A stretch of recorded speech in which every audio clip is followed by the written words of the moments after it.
Coming off of John Lennon, Imagine. Definitely didn't want to get too far away from the Beatles, but I definitely want to delve deeper into all of their, solo work. All of the Beatles, and tell you what, man. And it's been pretty well noted, right, that John was the primary songwriter, him and Paul, but John was kind of like the one when it came to songwriting. And after listening to Imagine, I could tell as my camera, let me shift my camera a little bit, but I could tell that John was the best songwriter.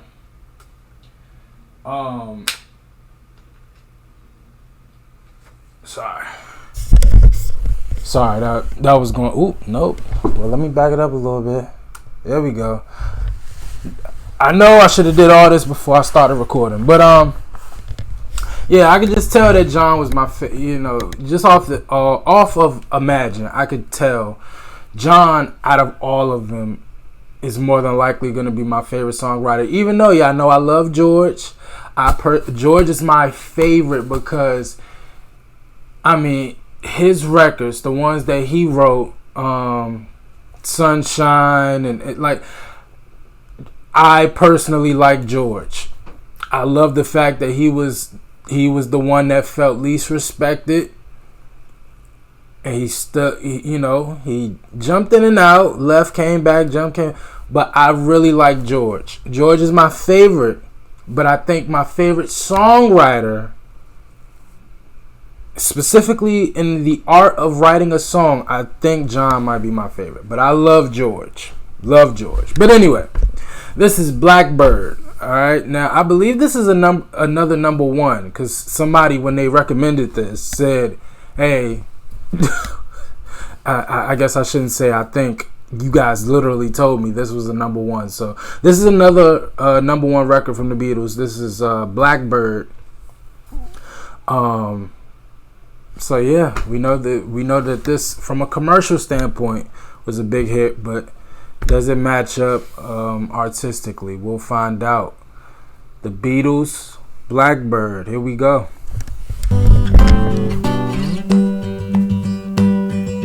Blackbird singing in the dead of night. Take these broken wings and learn to fly. All your life you were only waiting for this moment to arise.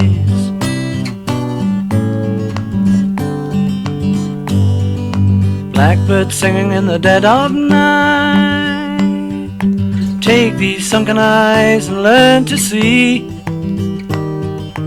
All your life you were only waiting for this moment to be free.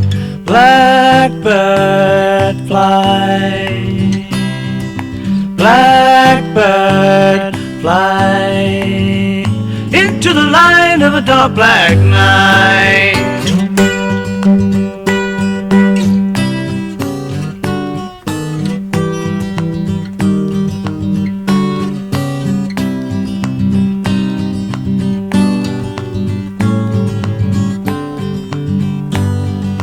Blackbird fly.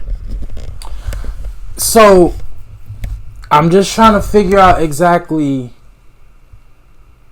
because it sounds pretty straightforward, like they're just talking about a blackbird. But knowing the Beatles and knowing John, if this is another John McCartney songwriting collaboration, Blackbird stands for something. And I'm not sure if they're saying just a person, like they're referring to a person as a blackbird, grow your wings and fly. I don't know, but it's a pretty simple song, and it sounds like it's only two voices. And it sounds like John and Paul. I don't hear like another two voices, and there's no drums. It's a simple acoustic guitar. So I'm very intrigued to know who all were involved with this record. But and it's a pretty simple record, just acoustic guitar, sound like somebody's hitting like a cup. It doesn't even sound like anything like a designed percussion instrument. It literally sounds like a cup is being hit. But one of the more laid back, not too much going on records from the Beatles that I've heard so far.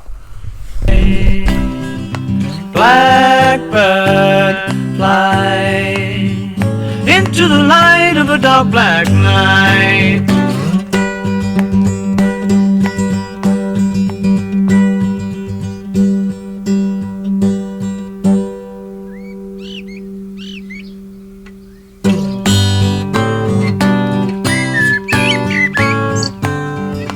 Blackbird singing in the dead of night.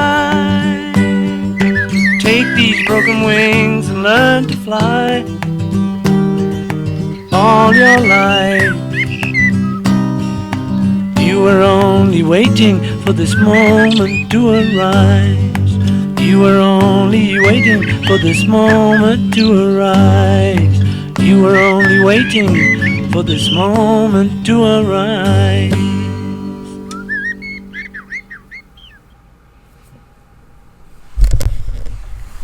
I like that. That was a cute little record.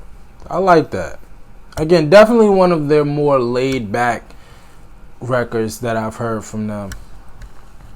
I wouldn't be surprised if this is something from like one of the. This definitely doesn't sound like their 60s run. It doesn't sound like anything from that time period. This is definitely a little bit more mellow, laid back, chill. I wouldn't be surprised if this is from their 70s run, but let's find out. Blackbird is a song by the English rock band The Beatles from their 1968 double album The Beatles, also known as the White Album. Okay. It was written by Paul and credited to Lennon and McCartney and performed as a solo piece by McCartney. Oh, so that was a double track of Paul singing. It during the chorus, it definitely sounded like there were two voices. So, okay. So this song is completely McCartney. Nobody else is basically what I just read. When discussing the song, McCartney has said that the lyrics were inspired by hearing the call of a blackbird in India and by the civil rights movement in the southern United States. Gotcha. So the blackbird being African Americans? In regards to the civil rights aspect of the inspiration, like African Americans grow wings and fly. Maybe they'll give us more. I'm a bit confused on that part, but either way, it's a beautiful song. But curious to know what he means. Inspired by the civil rights movement in the southern United States. McCartney explained on Chaos and Creation that the guitar accompaniment for Blackbird was inspired by Johann Sebastian Bach's Breuer in E minor. The first night his future wife Linda Eastman stayed at his home, McCartney played Blackbird for the fans and camped outside his house.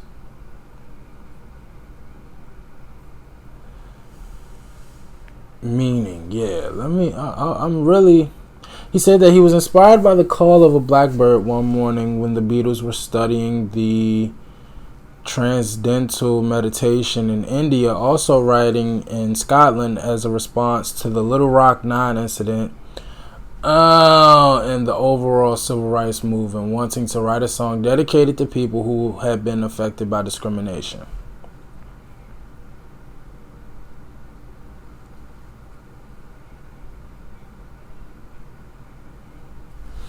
McCartney said, I've been doing poetry readings in the last year or so because I've got a poetry book out called Blackbird Singing, and when I would read Blackbird, I would always try to think of some explanation to tell the people. So I was doing explanations, and I actually just remembered why I'd written Blackbird, that I was in Scotland playing on my guitar, and I remembered this whole idea of you were only waiting for this moment to arise was about, the black people struggle in the southern states, and I was using the symbolism of a blackbird.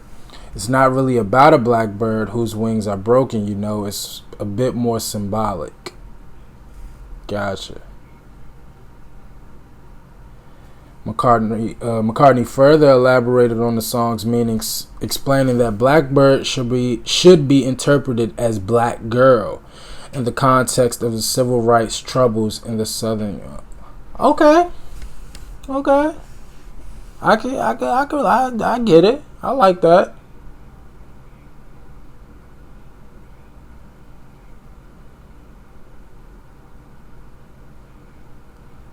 I could rock with that.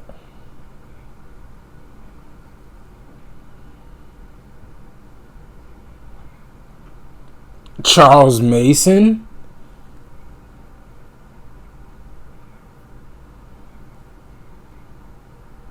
Oh, okay, yeah. I know about Charles Mason, the Mason family, and how Helter Skelter, yeah. Okay. Gotcha. Recorded at Abbey Road Studios in London. Okay. Yeah, literally. The song is literally all Paul. For the credits, it's leading and backing vocals, acoustic guitar, tape loops, and foot tapping. That's all Paul. Gotcha. Wow. So, do all of the Beatles have a song like that on the album where it's just them? Because I don't think I've ever seen that for the Beatles. Now, of course, most of their songs are predominantly all Lennon and McCartney, specifically the vocals, and, they all contribute backing vocals when needed. But for the most part, they all are kind of together and all kind of work on the song for the most part in a collaborative effort. This is the first time I've ever heard a Beatles song, but only one person doing all of the work. So if that's normal, y'all let me know. But I don't ever remember. I don't remember hearing any other song like that. But I like it. Again, I was a bit confused on how the civil rights aspect of it was connected. Again, I was looking for the symbolism in it, and I was like, depending on who the Blackbird was or who he's referring to, he's saying, your moment has arisen, grow your wings and fly. But I was so confused on who was he referencing. And then when you say the civil rights movement,